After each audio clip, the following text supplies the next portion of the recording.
Ladies and gentlemen, boys and girls, welcome back to another episode of the Raw Prospect Podcast. This is episode 198 for our week 8 post week 8 power rankings. We do this every 2 weeks. If you're new here, we do top 10 power rankings based on how good of a chance said team has to win the Super Bowl. So we do this every 2 weeks. We each go through our top 10s, discuss the teams, discuss the differences between our rankings. And if you're new here, subscribe to the channel. We're going to continue to do this. Share with your friends. And joining me, as always, my co-host, the Stat King himself, Mr. Michael Ween. How you doing, man? Great intro tonight. A lot of people are celebrating in the Arlington, Dallas area as the Texas Rangers won their first World Series title in their 63 years of franchise existence. Congratulations to Bruce Bochy, Corey Seager, Jordan Montgomery, Aroldis Chapman, the young guys on that team, Adolis Garcia, Josh Young, Evan Carter.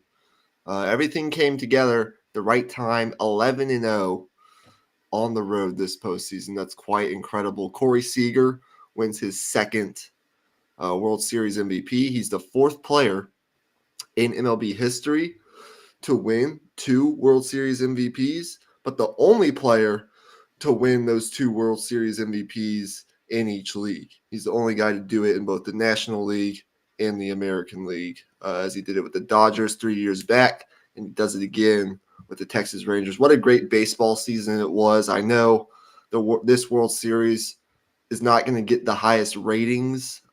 This postseason probably isn't going to get the highest ratings, but we got new blood in the championship series. We got new blood in the World Series.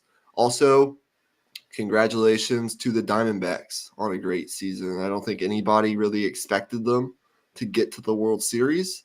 They did as a 6th seed. They made a great run. Things kind of fell apart in the end, but that Texas Rangers ball club they deserved it all the way through. They got it. Congratulations to them. Bruce Bochy is now one of 6 managers in MLB history that have won 4 or more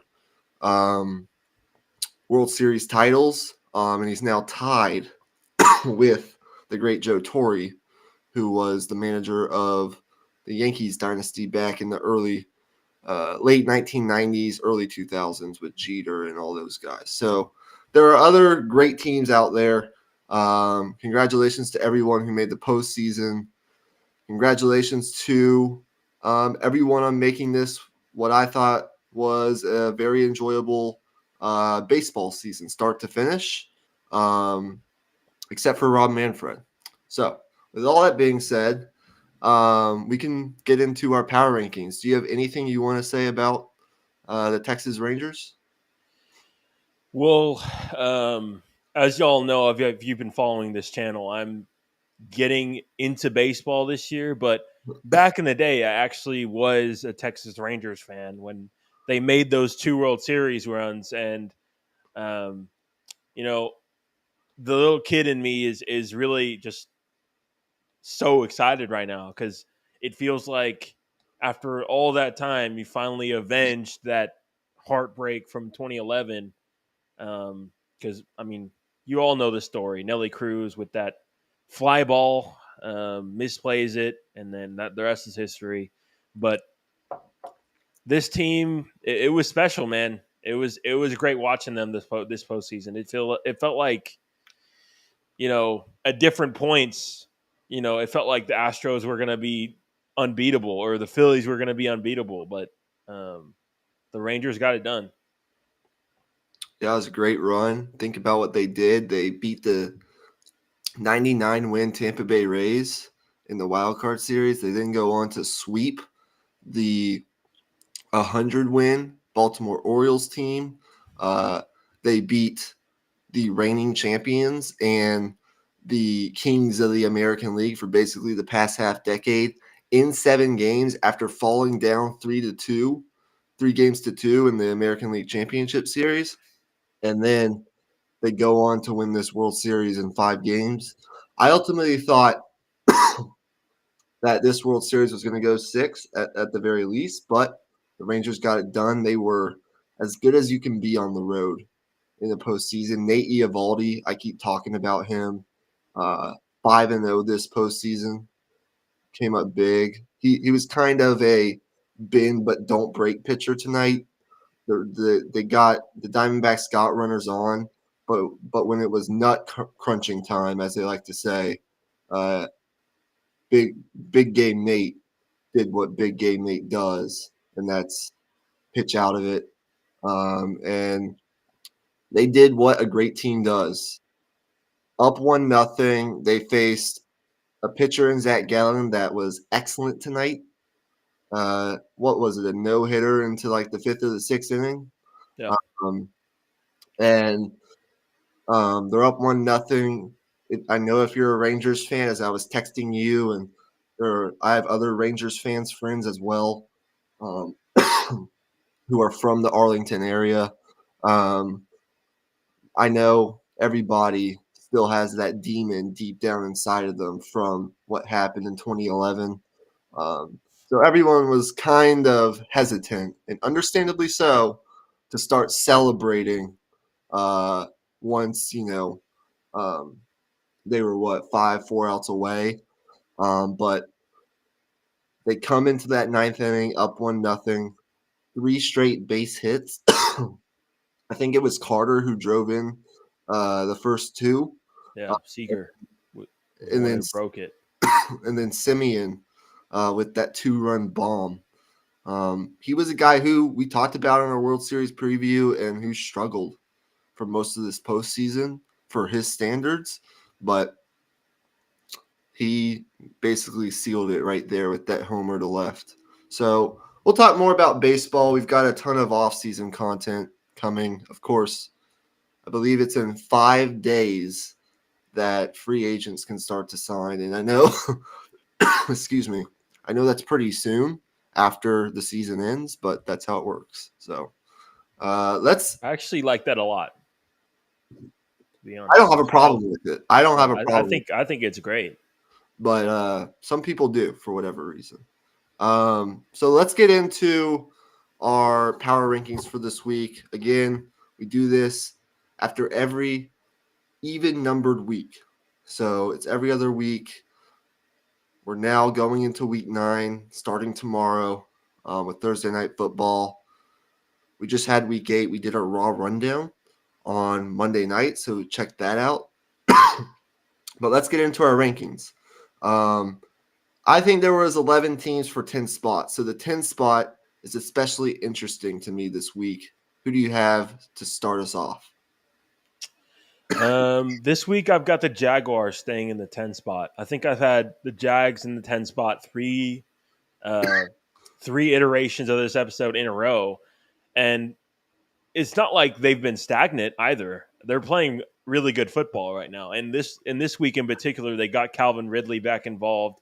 Their defense has been really consistent. The knock I guess you could have is, it feels like there's another level this offense could get to, based on the firepower they have. You'd like them to be a little bit more consistent, but that's really nitpicking. I think when it really comes down to it, picking between them or my number 11 team, or would be number 11 team, the Seahawks, I just trust Trevor Lawrence more. And I think the defense has been really impressive. Josh Allen has been really impressive. And I think really all 10 teams in this ranking, for me at least, and probably for you as well, you can make the argument for them winning a Super Bowl or making a run.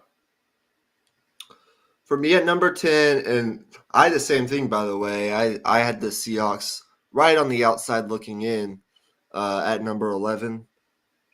But I went with the Cincinnati Bengals. They really, for the first time this year, looked like a true bona fide Super Bowl contender last week against the San Francisco 49ers.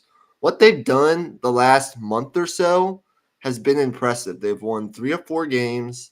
In that time span, Joe Burrow leads the NFL in passer rating with a 111.8, and Jamar Chase has been the featured guy in this offense, averaging 124 receiving yards per game. Remember, there was a time earlier this season when the Bengals were kind of struggling. I believe they were 1-3, 2-3, where Jamar Chase came out after one of those games and said, "I'm always open," or something along those lines. Always fucking open is what he said. Yeah. Yeah, and since then, man, he's been one of the great receivers that we have today in today's NFL. Last week, they got Joe Mixon involved. I still think they need to get T. Higgins more involved. They need another guy in this offense to step up a little bit. I want to see what they do this Sunday night going up against the Buffalo Bills. Can they follow it up with another victory over another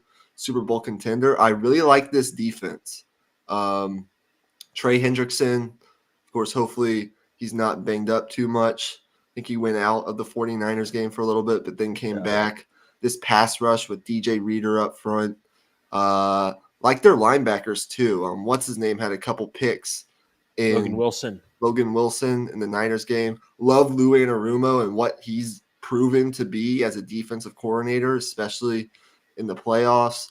I've always been a big fan of Mike Hilton in that secondary. I just think he's a really solid player.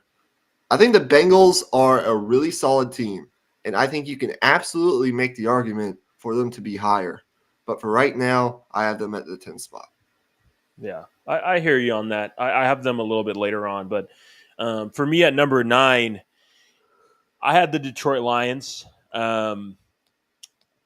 It's really tough to gauge right now for the Lions. You know, they had their breakout game from Jahmyr Gibbs. That's the biggest development from the Lions world, I guess, over these last few weeks. Jahmyr Gibbs has arrived, and now you get into the bye week. You get David Montgomery back.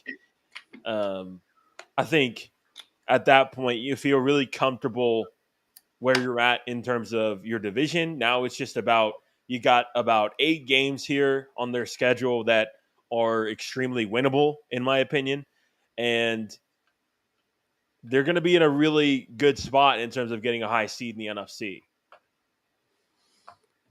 Yeah, I went a little bit different direction, but I hear you on that. At my number 9 spot, I had the Buffalo Bills sitting at 5-3. First, we should mention that number 1, I think they helped their secondary out a little bit at the trade deadline with sort of an underrated move, getting Rasul Douglas from the Green Bay Packers. Over the past 3 years, Rasul Douglas, 10 interceptions, and he's allowed a 78.05 passer rating over the last 3 years. He's just been a really solid player. He's a veteran player, and I think they do need another guy in that secondary. They got him for pretty cheap. So kind of a low risk, maybe high reward move. When you look at this defense, they were a defense that in the first 4 weeks of the season, they were 4th in the league in defensive EPA per play. But then they lose Matt Milano, unfortunately. They lose Tre'Davious White with the Achilles injury. It feels like, unfortunately, it might just be the year of Achilles injuries for whatever reason. And, Daquan Jones with that pectoral injury on the interior of that defensive line, they've been banged up. That's the scariest part for this Buffalo Bills team is those injuries. But everything else, man, I know they haven't looked great in some of these fourth quarters closing out games. But they really, controlled that game against the Tampa Bay Buccaneers last Thursday night. They beat down on the Dolphins a couple weeks ago. As I've been saying, I think they have that Mike Tyson quality. And Josh Allen, it's been up and down at times, but he's actually leading the league in completion percentage, 71.7%. He's fourth in passing yards. He's third in touchdowns, and he's still one of the 5 or 6 best quarterbacks in the NFL. Their run game has improved. I actually like what's his name, Khalil Shakir, in the passing game, along with Stephon Diggs. Dalton Kincaid got involved in that Buccaneers game, if I'm not mistaken, as Dawson Knox. He had a big game. Dawson Knox is on the IR, so he's gotten more of an opportunity. I like this Bills team. You can make a case for them to be higher, but I don't know. I want to see them this week against this Bengals team. Yeah, I hear you there. Real quick for the Lions, I got to mention they did pick up Donovan Peoples-Jones from the Browns. I thought like that was a move worth mentioning for their receiving core. That was one of the things we talk about preseason for them, like just wide receiver depth. So that was a good move, I thought. But I had the Bills at 8, and it really was just between the Lions and the Bills. I thought the Bills have, to me, a higher chance of winning the Super Bowl simply because I think, number one, I think Josh Allen, for them to win a Super Bowl, he's going to have to be Superman for 4 games straight. And it's not likely, but I think he can do it. He hasn't, for the last, I guess, season of games, you could say he hasn't played up to his standard that he was playing before that, but he's shown it before. And I think with the improved running game, as you mentioned, the really underrated improvements at offensive line. Spencer Brown has been under the radar very good this season after last season being a bit of a liability. And they improved at guard, of course, picking up Osiris Torrance in the first round of the draft as well. So O-line is better. They're better on the defensive line, just overall, just with the improvements of Ed Oliver and Gregory Rousseau and getting Von Miller back. I still think they can get it done. I still think they can. It's just going to take a lot. Here's one other thing about the Bills. They have some big road tests ahead this regular season. This week they go on the road to Cincinnati for a primetime game. A couple weeks later, they're on the road at Philadelphia. A couple weeks after that, they're on the road at Kansas City. And then in week 18, and what could possibly still be a game that has major playoff implications, or maybe even is potentially for the division, who knows at this point, at Miami. So there are some big road tests left. I think if you could get 2 of those games, it'd be a major success for Buffalo. But yeah, I mean, I think where you put them in the rankings is up to you. I think they're a Super Bowl team. I think they check a lot of those boxes, but we will see what happens. At number 8, I had the Dallas Cowboys. Look, they have been, when they have been good, they have looked unbeatable. They have been the most dominant team in the league when they have been dominant, if that makes sense. We know what they did the first 3 weeks of this season, outscoring their first 3 opponents 108-13, which still makes me laugh, as that's just ridiculous.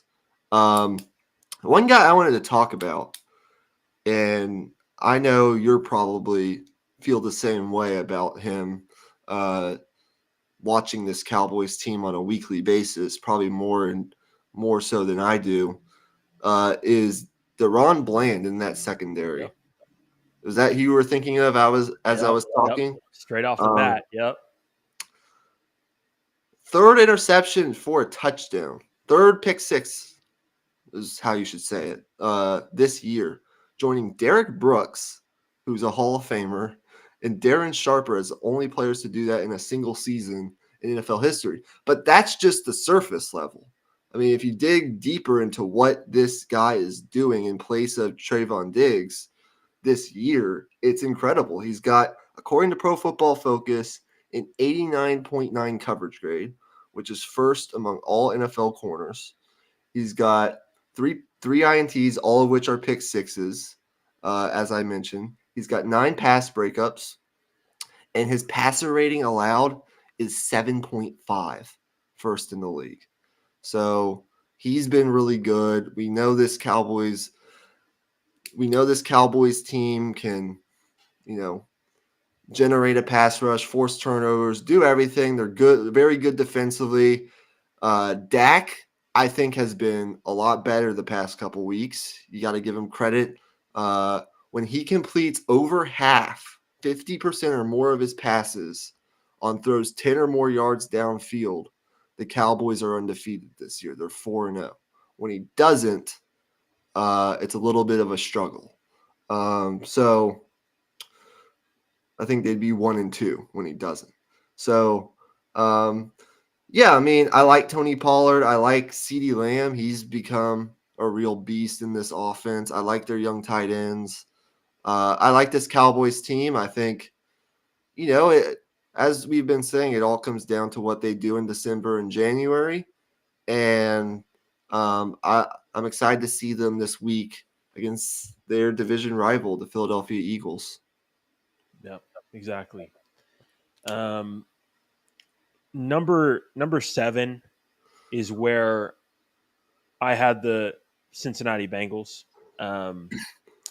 I moved them up a little bit further than you did, but it's really because I just view them as the Bengals team that we've seen the last 2 years. I see them as being completely back. And obviously, the road to climb is still not done yet. They still need to, they don't have much room for error the rest of the season. I see the top seed in the AFC, or one of the top seeds in the AFC, being 4 losses or less, 5 losses or less. So the room for error is not really there, and they still have some tough games to go, obviously. But Joe Burrow, the escapability is back.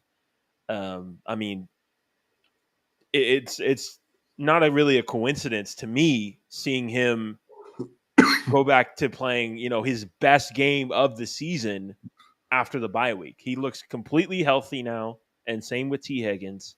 I think the point you made about another player stepping up in this offense is completely fair. I agree with it. We saw a little bit more from Tyler Boyd. I think he could do more within the offense as well. Overall, I just think this Bengals team,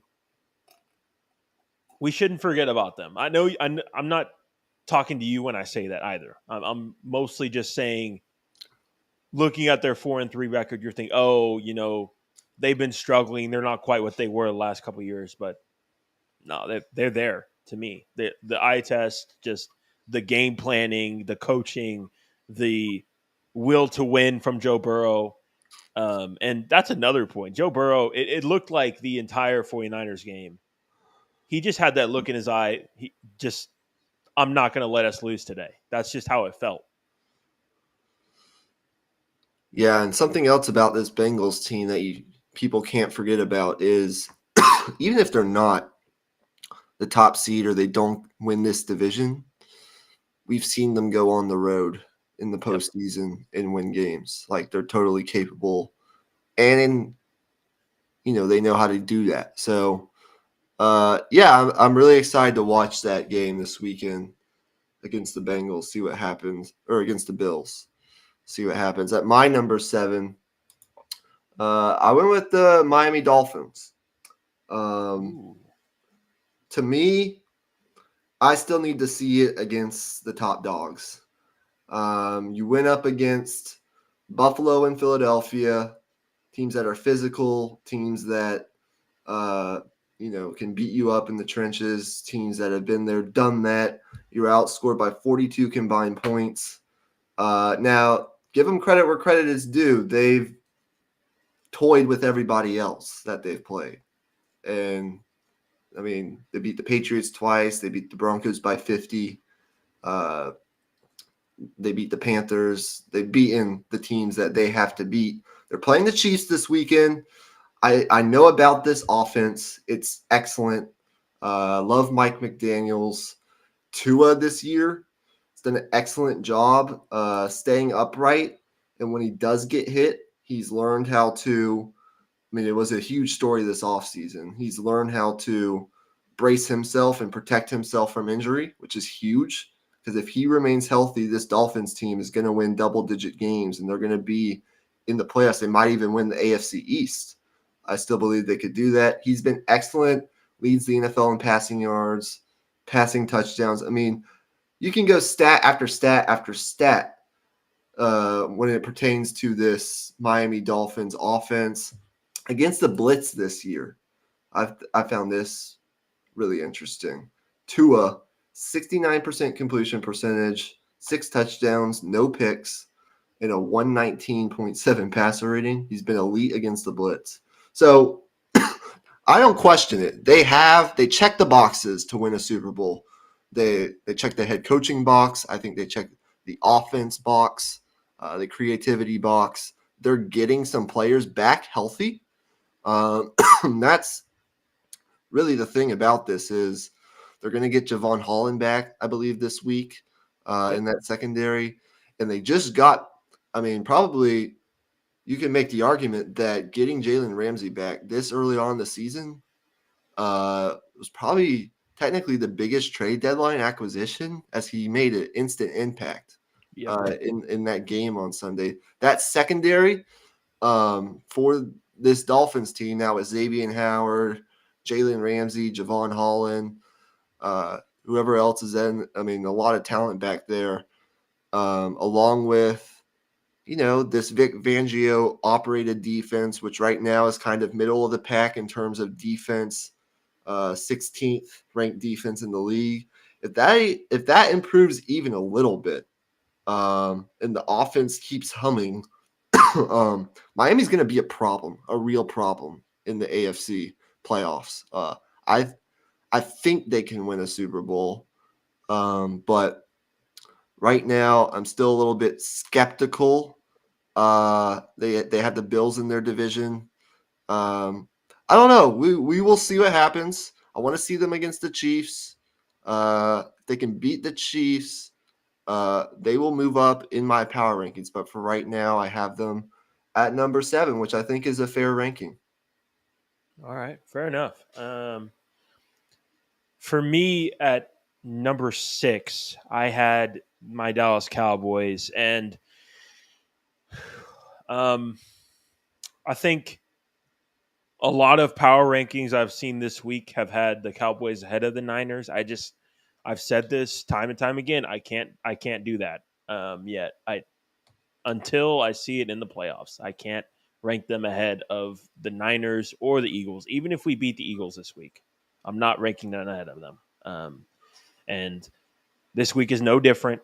I do think Dak played his best game all season by far this week.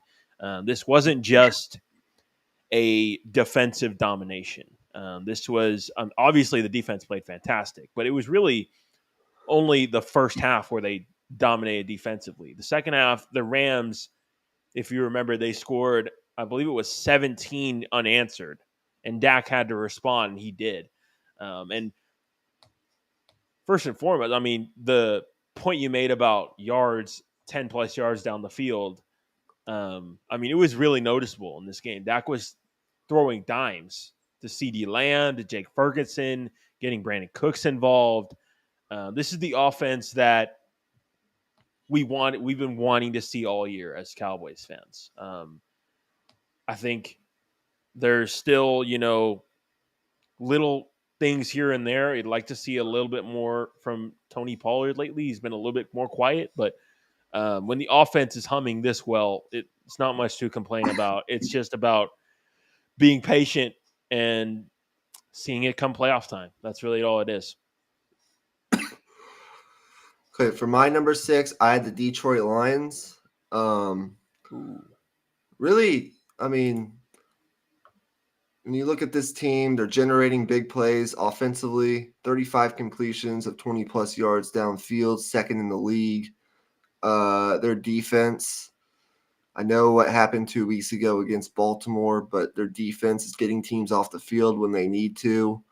They're third in opponent third down conversion percentage, only allowing 32% of opponents converting on third down. Jared Goff is in the midst of one of his better seasons in his career. They've surrounded Jared Goff with, I think, a good draft class. Many new players, young players in this offense that are making instant impacts. Sam Laporta, Jahmyr Gibbs. They don't even have David Montgomery right now. 12 touchdowns to 5 interceptions through the first 8 games. He's evolved with more reps and matured as a player since arriving in Detroit. I still like this pass rush. If you want to say that the Bills have a better chance of winning a Super Bowl than the Lions, yes, they probably do. If you want to say that the Bengals have a better chance of winning a Super Bowl than the Lions, you're probably right. If you even want to say the Cowboys have a better chance of winning the Super Bowl than the Lions, you could make an argument. But I think, they're off to their best start in franchise history at 6-2 through 8 games, or at least in a long time. I think they're a pretty well-rounded football team. I mean, you can nitpick them where you want to. They just acquired who did they get at the trade deadline? The Cleveland receiver. Donovan Peoples-Jones. Donovan Peoples-Jones. A lot of even Detroit fans didn't really like that for whatever reason, but I don't know. I'm not. He's a Detroit guy, born in Detroit, actually. Yeah, I'm not really sure where that's coming from. But yeah, I mean, I think I've been higher on the Lions than most, so I'm gonna stay consistent with that. No, fair enough, man. I think. I mean, I can't really argue with any of the points you made. I mean, they're right there. It's really just staying consistent. I mean, I still think there is a line of demarcation between the Lions and the Niners, even the Niners and the Eagles, clearly. Yeah, it's tough to say, but I think I don't really hold the Ravens' loss against them as much as other people do, just because they didn't have Montgomery. I think the Ravens I think they just caught the Ravens on their absolute best day, and that's who the Ravens are. Yep. So I think you're absolutely right. I mean, everything going with the Lions right now is overwhelmingly positive. I think right now it's just about making sure Jared Goff is ready to go come playoff time. Because if they're going to go deep in the playoffs, you got to get the best version of Jared Goff. And we've seen Jared Goff go on deep playoff runs before. So it's not even the experience card. It's not even the them not being capable. They have all the talent. It's just they have some demons to overcome as an organization. If they win their division, they get a home playoff game, and they win a wild card game even, I think that's a successful year. Absolutely. Yeah. Because then you get to the divisional round. It would depend on the matchups and who they play, but more than likely you're probably going on the road to, say, San Francisco or going on the road to Philadelphia. At least at this moment in time. Maybe you're even going on the road to Dallas. Who knows? But yeah, I mean, I don't think they need to win. We'll see. That's a conversation for another day. Okay, yeah. Let's get into the top 5. Who'd you have at number 5? At number 5, I had the San Francisco 49ers.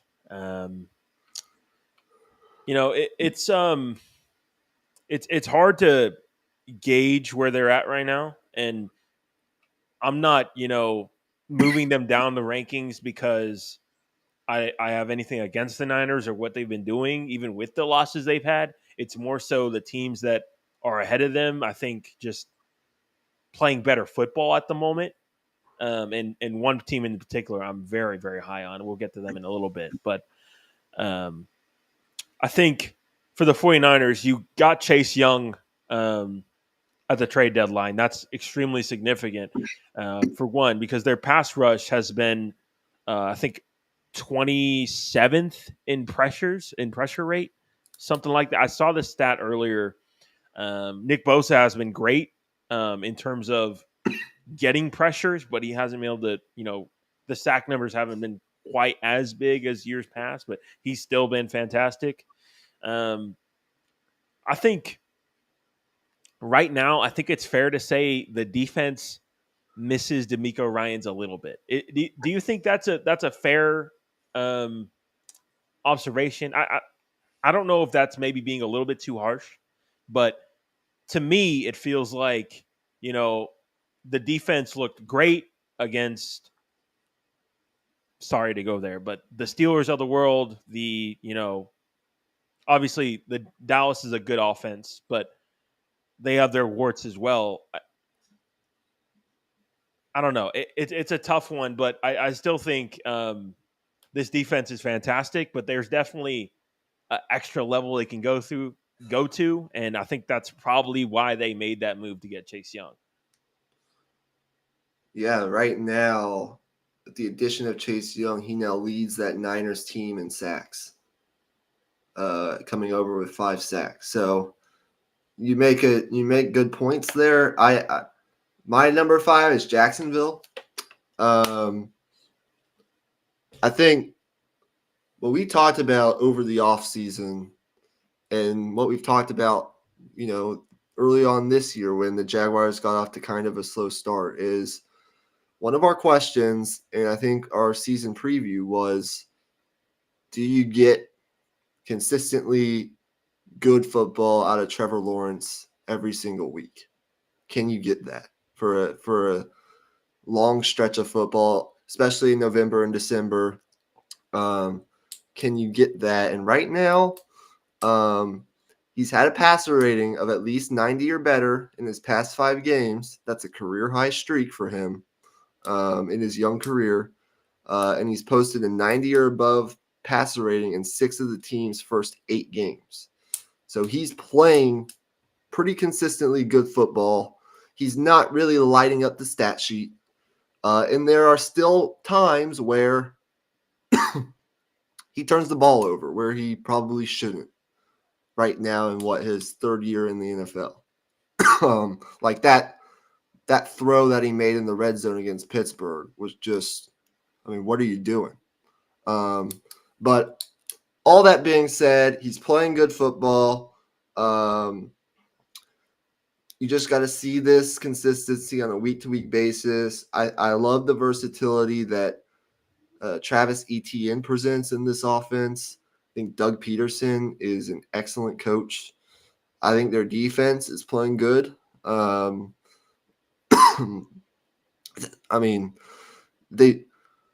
think the impressive part about what they did on Sunday against Pittsburgh is not the fact that they held the Steelers offense to whatever it was, 10 points. But, a lot of the times going into a hostile environment in what is less than ideal conditions, as it was rainy, kind of cold, chilly Pittsburgh weather for a Florida team. And they showed that they can play in those difficult conditions. They're stopping the run. They're forcing turnovers. Darius Williams still been excellent for them in their secondary. I think the way that it's setting up, in their division, looks pretty good for them. We'll see what happens with Tennessee. We'll see what happens with Houston. But right now, sitting at 6-2, and they're winning on the road too. Like they've won 2 games overseas, and they've won like four straight road games. They're one of the best teams in the league, dating back to late last year. And I know last year doesn't really factor into this year, but I think with Lawrence playing consistently good football, with Christian Kirk, Calvin Ridley, got to keep those guys involved. they did, and I'd be remiss if I didn't mention this, they added Ezra Cleveland to this offensive line at the trade deadline, which I thought was an underrated addition. I mean, when you look at what he's done in Minnesota, he's allowed only 1 sack in his last 366 pass blocking snaps. He's been really good, really solid younger player that they can use on this offensive line. I think it'll help them there. And Trevor Lawrence has been excellent throwing the ball downfield this year. 20 or more yards throwing. He's got 5 touchdowns, no picks, and 98.3 passer rating. He's got the best PFF passing grade in the league on throws 20 or more yards. So I probably gave Jacksonville maybe a little too much credit for what they've done lately. You're right. There's still room to grow in this offense, but you gotta like what you're seeing, and I think that's really the scary part about it is they really haven't touched their peak offensively, and when they do that's really the thing. I think you could argue that Travis Etienne is the best running back in the AFC as well. I definitely. mean, there's a lot there, and Trayvon Walker, you could also argue hasn't even touched the surface of what he could be as well. I think,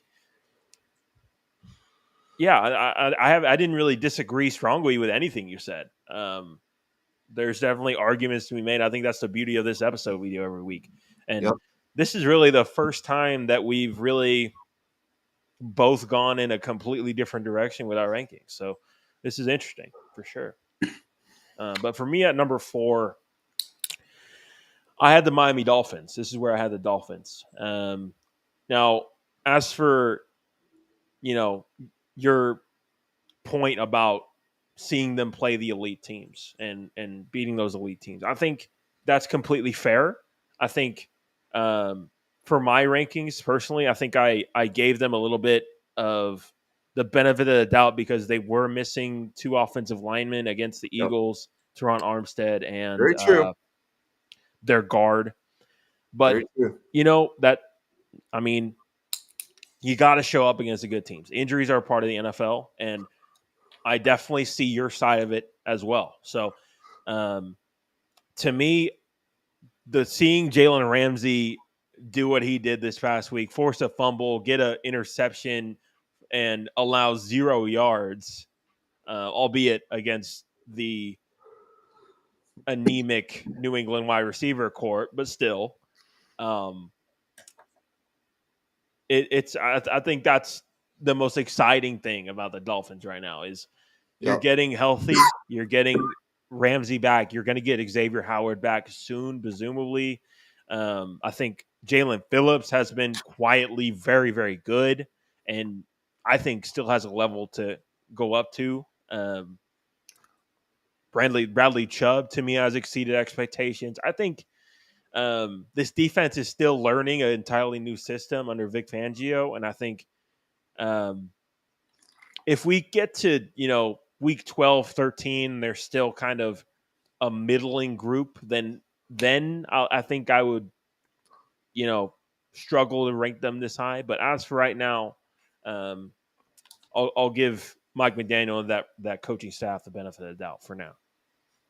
Fair enough. And I struggled with whether or not I wanted to bring up the point of, well, they played Philadelphia and they played Buffalo, and they really got throttled in the Buffalo. They got gashed, yeah. Let's be honest. But in that Philadelphia game, they were actually tied up at one point, 17-all, right? Am I correct on that? Yep. So when I hear, casual fans in college football make these arguments about, well, this team got blown out by this team, but, or they struggled against this team. I mean, really at that point, you're kind of just like, I don't know. It sounds a little snarky to be that way, I feel like sometimes, but I think it's a it's a go either way thing. I think I could see them as high as 3. I could see them, as low as around 7 or 8. Where I kind of have them right now. It's just kind of a feel thing at this point. Yeah, exactly. Almost midway through the season. The, the NFL is crazy deep, man. Yeah. Yep. Okay. I move. So I've had the Niners at number 1. I think the past 3 times we've done this episode. I moved them down to 4 for this episode. 5-3. They've lost 3 straight games, like a lot of other teams in this league. So it's not exclusive to the 49ers. They have some injuries that have directly kind of corresponded with this losing streak. Missing Trent Williams, who's kind of the leader of this football team, or one of the leaders, and missing Deebo Samuel, I think, takes a chunk out of that offense. Missing those 2 guys, not ideal, right? I think they're supposed to get Williams back maybe this week and supposed to get Deebo back, or he's on track to come back next week. So, they're on a bye this week. So maybe they get both players back next week. I think their bye comes at kind of a good time for them. Try to get some guys healthy, regroup a little bit, and go from there. Kyle Shanahan's been pretty damn good off bye weeks in his career. They did acquire Chase Young. You have to acknowledge that. They just keep on going out to get as many pass rushers as possible. And Chase Young's a guy that I would argue is having the best year of his career so far. He's got a career high pass rush grade. He's got 5 sacks, which actually now leads this 49ers team, believe it or not. Imagine saying that after week 1 or week 2. The Niners are going to acquire Chase Young going into week 9, and he's going to lead their team in sacks. I wouldn't have really thought that. 40 pressures generated through 8 games, and an 18.4% pass rush win rate, which is a career high for him. So, yes, I think there are things you can nitpick defensively, especially the last couple weeks. I mentioned, I think, in our Raw Rundown episode that they really haven't been tackling as well in the secondary. They really haven't been as aggressive in their secondary. The pass rush, they're getting pressure, but they're not getting home like they usually do. And it's just kind of a combination of things of kind of the defensive lines getting pressure, but they're not finishing plays. And then that sometimes leaves the secondary in a not so favorable position. They've played some better quarterbacks over the last couple. I mean, they've played some good teams over the last couple of weeks. Some good defenses. Brock Purdy, I think, is still. I don't think there's a reason to panic yet.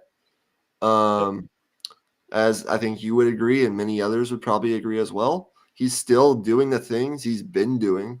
He's just had some untimely turnovers in the red zone, and I think with some time to regroup after this bye week, get some guys healthy, I still think this Niners team, top to bottom, has the best roster in the league, right up there with Philadelphia and Kansas City and all those other teams.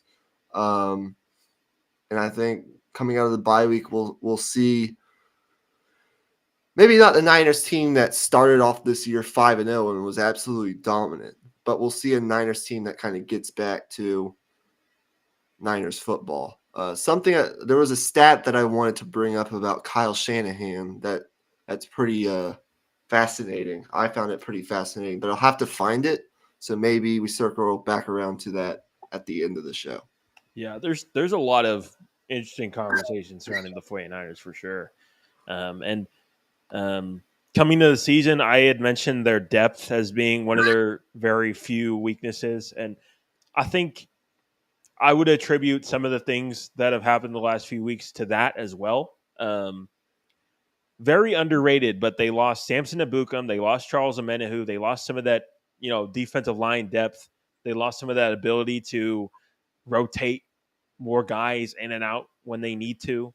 And I think that plays a factor as the weeks go on and, this is a grind of NFL season. The guys are beat up maybe, and that probably plays a part in it as well. But moving on, for me at number 3, I had the Baltimore Ravens. And I'm guessing you probably have them in a similar spot as well, as seeming as you haven't mentioned them yet either. But man, I mean, I love this team. I really do. And as this season has gone on, watching them on NFL Game Pass with watching those full games back, I mean, there's really not much to dislike about this team. I mean, early in the season, you could say they weren't finishing their close games, but you can't really say that now. I mean, Lamar has been untouchable, and now that the receivers are catching the football, the defense has continued to be dominant, and this thing is rolling now. So, um, last week, they only won by 7 against the Cardinals, but let's be honest, that game was really not that close, and it seemed like they kind of slept through that one, and slept walk through that one anyway. But man, that Ravens team, they are legit. Their defense is borderline elite, I think. If not, it is elite. Yeah, right there. Do we have a chat? Let me see. Number 1 in scoring defense. Eleanor Nixon says, "Keep up the good work." Mac Acevedo says, "That's really low for the Jags, man. I don't know who you're talking to." Mac Acevedo must have been says, me. "Best offense of all time is not a crazy statement." He's a Dolphins fan, so I'm assuming he's referring to the Dolphins. Must win against the Chiefs, though. I mean, all fair points. Not going to argue with any of that. My number 3 is also Baltimore. Going back to what I was saying before, I think their defense is borderline elite. Since they acquired Roquan Smith last year, he's totally changed the dynamic of this defense. Since in the 17 games, he's stepped on the field for this Baltimore Ravens team. They're first in yards per play allowed, they're first in points per game allowed, and they're first in yards per game allowed. They're first in a lot of categories. And through 8 games this year, and this is a Ravens franchise that, as I probably know very well, and a lot of people know very well, they've had some great defenses early in the 2000s, those Super Bowl teams with Ray Lewis and Ed Reed. And I think there's a 30-30 out there about that Ravens team back in the day. But through 8 games, they're allowing 15.1 points allowed per game, best in their franchise history since 2006, 176 yards allowed through the air, best since 2005, and they're allowing 4.2 yards per play allowed this year. That's their best since 1999, and that ranks first in the NFL this year. Geno Stone in that secondary, 5 interceptions, leads the NFL. Roquan Smith, he's doing it in the passing game. He's been the leader of this defense. We talk about Owe Adafe. We talk about the guy, Justin Matabuke, whoever you want to mention in that front 7. They're getting pressure. I think they lead the league in sacks with 31.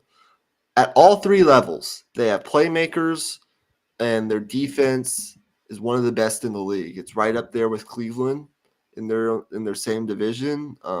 There's a lot of good defenses in today's game, but they're playing as well as anybody, and they have a quarterback that is playing at an MVP level, period. I can go through all the stats, but I'm not going to waste your time. I don't know what you nitpick about this team at this point. Yeah, the last point I'll make is Mike McDonald, their defensive coordinator, is very, very quietly making a case to be a very sneaky head coach candidate this head coach cycle, in my opinion. He's brought those college concepts to the NFL, and brought in kind of a mixture of both NFL style defense and college style defense. And I think it's worked beautifully. I mean, you can't really I don't know. It's been great so far. Everything that he's done.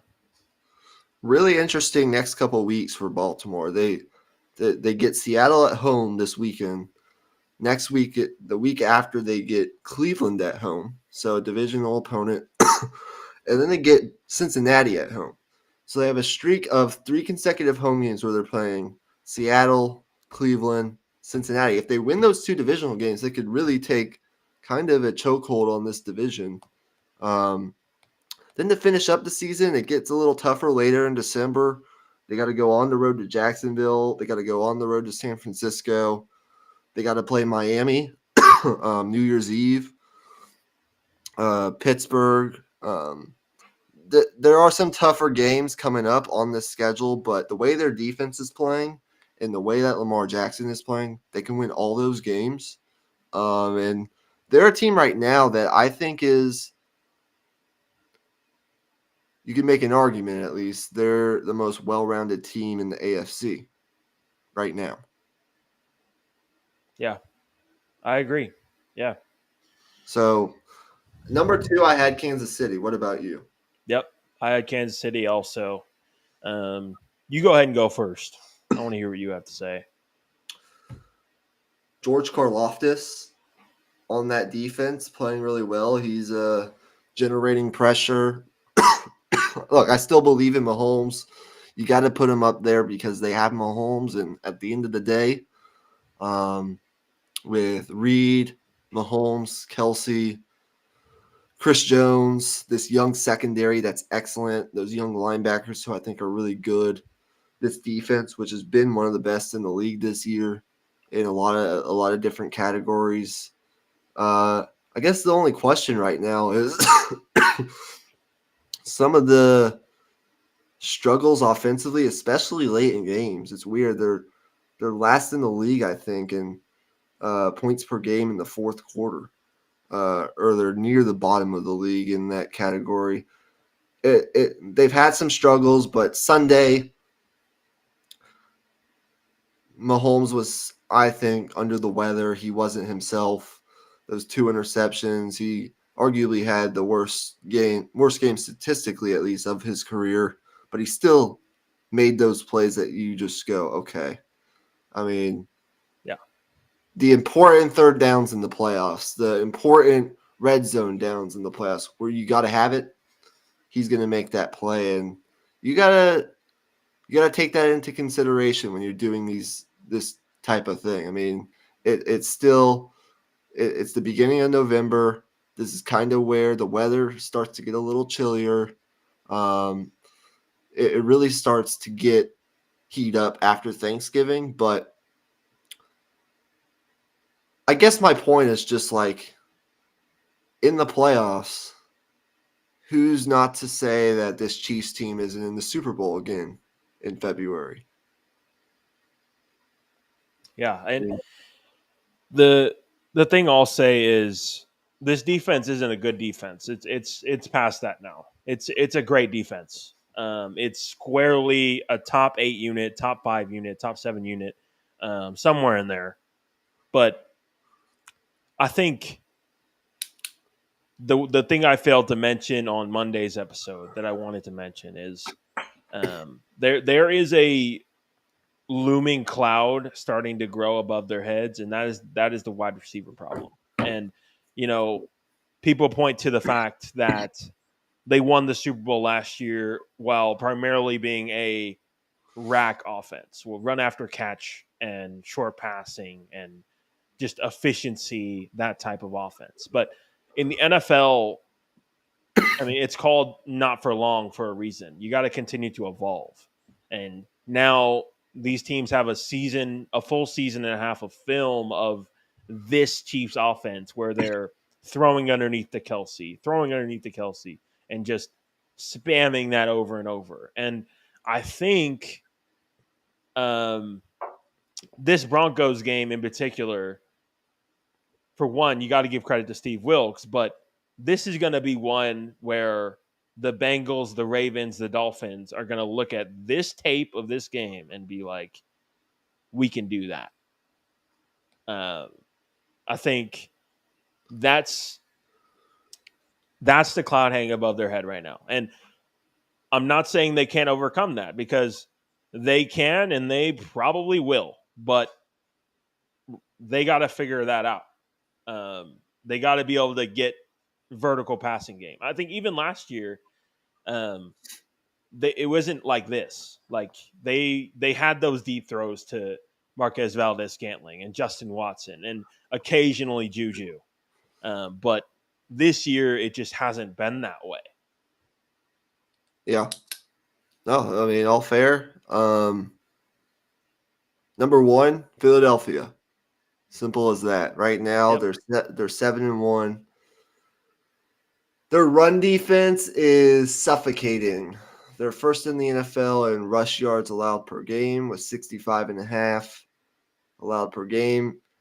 Where you can kind of nitpick them a little bit is their secondary ranks 25th in passer rating allowed. It hasn't been all that great this year, but at the same time, their quarterback, and I've said this multiple times, what do you do as a quarterback when you're trailing in the NFL? When you know you have to throw, when you got to throw more often than you run. When Jalen Hurts is tied or trailing this year, he's completing 73% of his passes for 1,400 yards, 13 touchdowns, no picks, a 118.7 passer rating. A.J. Brown is a man possessed. He's second in the NFL in receiving yards, right behind Tyreek Hill. He's having an excellent year. I just like this. I like this roster top to bottom. I think right now they're the best team in the NFC. I don't even think they've played their best football yet, which is scary.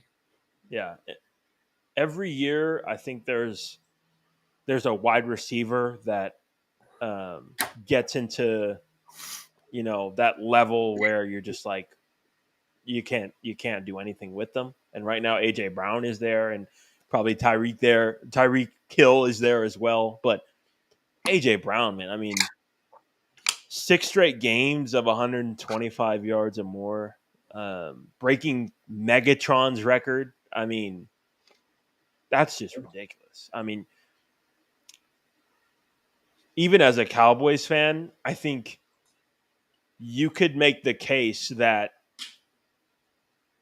he's the MVP of the league through 10. I mean, just the outside case. Not, I mean, he's not going to win MVP because it's a quarterback award, but Yeah. you could make the case. He's just been ridiculous. And I never really saw him that way in Tennessee, which is weird. I saw him as, kind of a Amari Cooper level of receiver, like a really good second tier number one wide receiver. But he's so much more than that, man. It's unbelievable. The next let me see. Next 4 weeks for the Eagles. 5 weeks for the Eagles. Listen to this. Cowboys at home. Chiefs on the road. Bills at home. Niners at home. Cowboys on the road. Yeah. And there's a bye week mixed in there. So I guess it's technically the next 6 weeks. And then they finish with the Giants, the Cardinals, and the Giants. So we'll see what happens. But, I mean, they could win 4 or 5, all 5 of those games. Probably not going to win all 5 of those games because that's not how the NFL works most of the time. If they could win 3 out of those 5 games, they'd set themselves up in a very good spot. I think they're probably going to split with Dallas. I don't know who wins what game, but I have a feeling they'll split with Dallas. The Eagles-Niners game will be an excellent game. So will the Chiefs-Eagles game and that Bills-Eagles. I mean, all of those games will be excellent football to watch. So we're right there at an hour 5 minutes. Any parting shots? A couple things. Okay. Number one, I think looking back on how both of our rankings turned out, I think I would probably have the Jags a bit higher for sure. Probably up in the 5 to 8 range, I'd say. But number two, one thing I didn't mention earlier when you were mentioning Deron Bland is one of the little nuggets, little storylines, I guess, is um, Deron Bland was picked with the 5th round pick that was acquired in the Amari Cooper trade, which Interesting. when that trade was made, everybody was like, why would they trade him for a 5th round pick? That's a nothing pick. That's a bench player.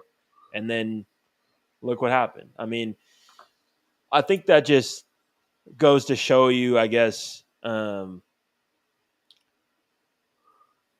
the draft is weird sometimes. And I think for me as a Cowboys fan, that gives me a little bit more faith in what the front office is doing in general, just with the drafting that they've been able to do these past few years.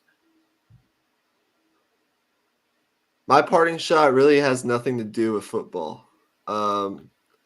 Every episode now, we're gonna have I'm just inventing this on the fly. We're gonna have a poll, and the poll might have nothing to do with, or a question of the day. Okay. The Yeah. poll might have the poll or the question, whatever you want to call it, might absolutely have nothing to do with what we're talking about in that particular episode. So my question to start us off, little fun question here that I've been thinking about ever since the last out in the World Series was had by the Texas Rangers is, drum roll please, who on the Texas Rangers gets the most drunk and or hammered during the Rangers World Series celebration tonight?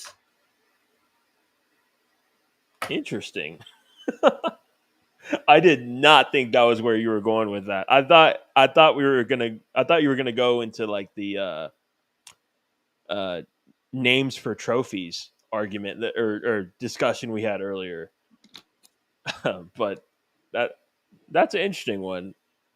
Right off the fly, I'd probably say Nathaniel Lowe because I feel like with the stash, I feel like he looks like a dude that could you know throw down a little bit. But I don't know. That's interesting you say that because I asked a couple of my good college buddies who from Arlington are big Rangers fans. Right as the World Series ended, I asked them who's going to get the most hammer on this team tonight during this initial run of the World Series celebration. Of course, they'll probably have the parade later on this week or in the next couple of days, and they'll keep celebrating throughout the next month or two into the winter time and into next season as they have the right to do so. They said Josh Lowe as well. That was the first name that came out of their mouths. Another name that came up was Evan Carter. He kind of looks like a guy that could get up there. And don't sleep. I said don't sleep on Mad Max Scherzer. He's been here many times before, and Yeah, he can put him back. He I can. was I was thinking that also, but I was also thinking he's probably already high on painkillers, to be honest. But that's probably a dark thought that I shouldn't be thinking anyway. I think Scherzer is going to have some fun. For sure. Yeah. I don't know if I see Corey Seager as a big I don't know. I think because he's a two-time World Series MVP, all these guys are gonna have fun tonight. All of them are going to have probably a little too much to drink at points in times during this World Series celebration. I think Chapman, as big as that guy is, probably can put him back a little bit. This is a weird question, but Yeah, I had to put it out there because it came to my mind. And if you go to Twitter right now, you can watch the videos of some of these guys who are already only like less than 2 hours after this game ended, already pretty gone. yeah. So I mean, I thought of the Nuggets when you said that also, and we all know who won that debate. Mike yep, Malone. yep, Mike Malone by far. yeah, he But was yeah, yeah, he had bro some was fun. gone. But yeah. Anyways, Well, um, the I questions guess I'll will let you vary. sign us eh, off. I guess. The questions will vary, and we'll alternate every episode. The person who gets to come up with the question for the day, we can alternate that. So I did it Okay. today. Yeah. You can do it on Dit Hole on tomorrow or Friday, whenever we're going to do that. And then we'll have maybe a live stream on Sunday. So keep an eye out for that. And then the NBA in season tournament starts Friday. So maybe Yeah. we'll start our in season NBA stuff next week. With all All that right. being said, though, it's almost midnight. Thank you guys for tuning in to what is this, our fourth or fifth bi-weekly NFL Power Rankings. We went a little bit of a different track tonight, but it was a fun conversation. That's why we do this thing. Yep. So, congratulations to the Texas Rangers, and just like the chances of the Texas Rangers being sober right now, we are. The Texas Rangers and their fans being sober right now, we are gone. Peace out. Peace.